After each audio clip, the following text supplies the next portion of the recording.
Hey everybody, it's Will, aka Redbeard, here with Z-Packs, and today I wanted to talk to you about something that I know a lot of us hikers kind of struggle with, and that's finding the perfect shoe for you. I switched from a specific shoe that I had used for quite some time to another shoe made by the same company in hopes that I would get a little bit more longevity out of the shoe. Let me just kind of start off by showing you the two different shoes here, and then at the end I'm going to also talk about a third shoe that I'm going to be hiking with. So for a long time I've been hiking with this. This is the Brooks Cascadia. This is model number 12, Brooks Cascadia 12, and I really have loved this shoe. For me, it fits my foot just about perfectly. The traction is great. They updated this more recently with one of the last models. It used to have a different tread pattern on the bottom. These hold up pretty well for me. Normally I get about 600 miles of use out of them before the tread goes bad on the bottom. But really where the problem lies with this shoe for me is on the inside of the shoe right here. You can see this hole. These shoes I used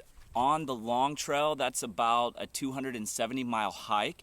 I maybe had a few miles on it before I started, but you can see this has only been used for about 300 to 350 miles. This hole appears on pretty much every model of shoe I've had from the Cascadia since the 9th model, I think. So it's a constant reoccurring problem. You can see here on the other shoe as well, it's not quite as big, but still I've got the hole as well. I'm trying to find a shoe that will hold up with the good tread life that I have with these Cascadia 12s, but without having these massive holes appearing within only a few hundred miles of use. So what I decided to do was to try another shoe from Brooks that's popular and that's actually a little bit more lightweight and a little bit more aggressive than the Cascadia models. So I tried the Brooks Calderas. So I really liked these shoes. They compare a little bit more to, say, the Altras. Very popular shoe, the Lone Peak 3.5s and 4.0s.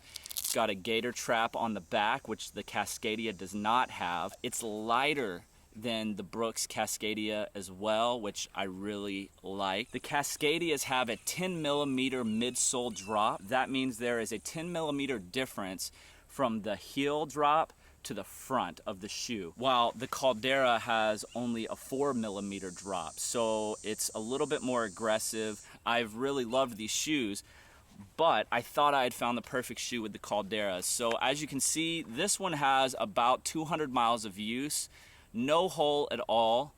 The front is holding up really well, and these were used on the Uinta Highline Trail, which is an extremely rocky, brutal trail on shoes, no doubt about that. Very comparable to something, say, like the John Muir Trail, where it's real rocky, sandy. Really, it's a good tester on a pair of shoes. So I really thought that I was loving these shoes until about mile, I don't even know, 80, 90 on these Calderas, and I started to notice the tread completely coming off on the bottom. You can see there was tread right here. It's completely gone. It's peeling off. Again, the Uinta Highline Trail is only about 104 miles long, and this occurred, these were brand new when I started that hike, so they're completely falling apart.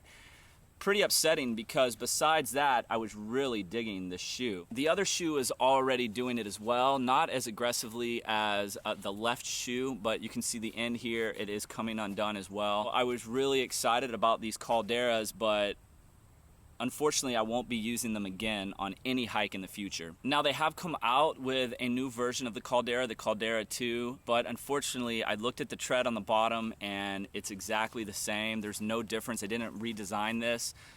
So most likely, I would experience the exact same problem. That's very disappointing. If I'm gonna stick with Brooks, I'm gonna have to stick with the Cascadia. Just to give you a little stat comparison between these two pairs of shoes, this one has a 10 millimeter midsole drop.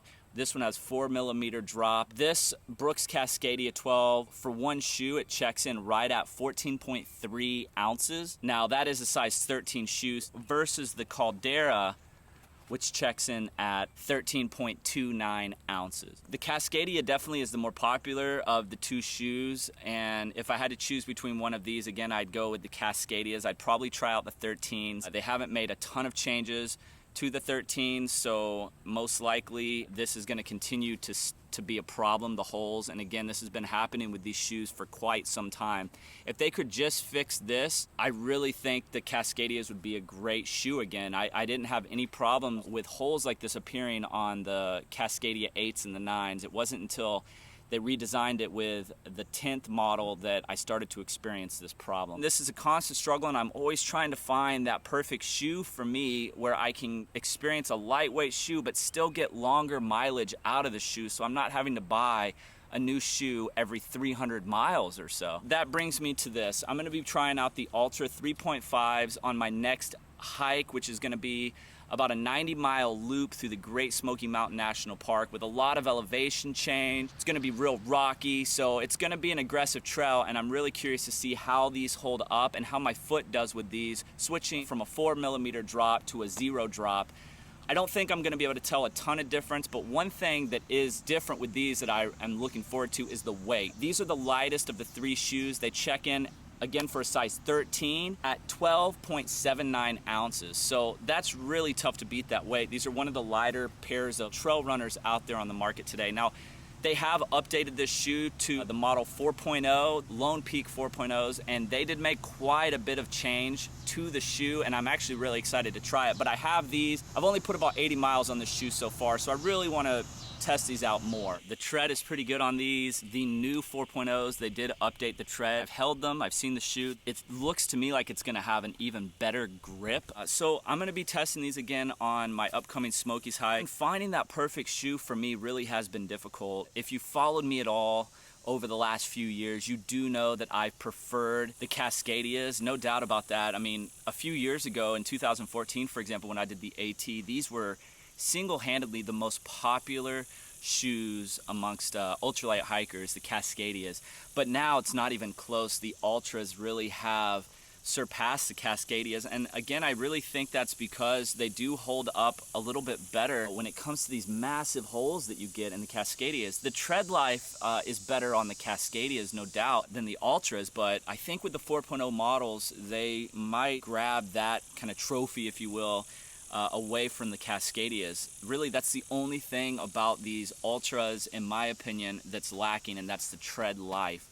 Other than that, though, the wider foot box, a lot of people really like that, and they're so lightweight. And with that 0mm heel drop, you really can feel the trail under your feet a little bit more, I think, than in something that's more traditional like the Cascadias. Stay away from the Calderas. If it wasn't for the tread, they really would be my favorite shoe from Brooks. But again, when the tread can't even last 100 miles, there's really no point in spending $140 for a pair of shoes, which is about what the Calderas run. Now, I got them for $69 on sale, really hard price to beat. That's why I picked them up and gave them a try, but unfortunately for me, they just didn't work out. I'm gonna put the links to all 3 of these shoes, though, in my description below with the best price that I could find on the internet for each one of them. I highly recommend both of these shoes. Most people are familiar with them. Cascadia is still my favorite shoe, even though it's got the problems with the holes.